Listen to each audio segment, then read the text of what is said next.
ওই যে মা এসে পড়ছে, এই যে মা বাবা দুইজনেই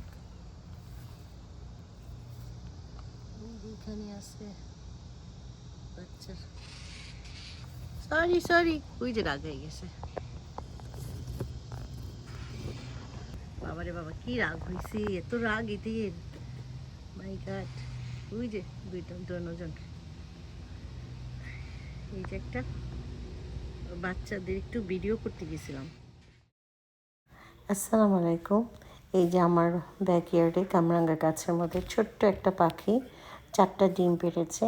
তো প্রতিদিনই আমি একটু করে দেখতে যাই, কারণ ডিমগুলো খুব সুন্দর দেখতে, একদম ব্লু কালার।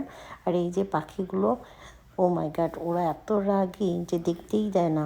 তা আমি আসলে সেইগুলো দেখছিলাম এই কারণে, যে কারণ এর আগেও যখন পাখি ডিম পেড়ে গেল, কিছুদিন পরে ডিমগুলো আর দেখিনি।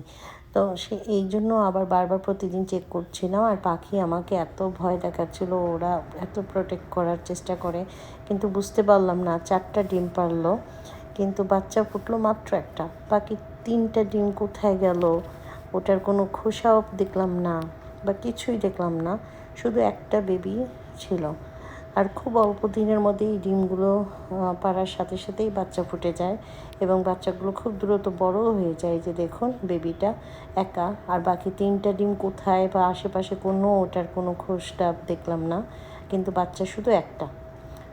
ভালো থাকুন, আশা করি ভালো লাগবে ভিডিওটা।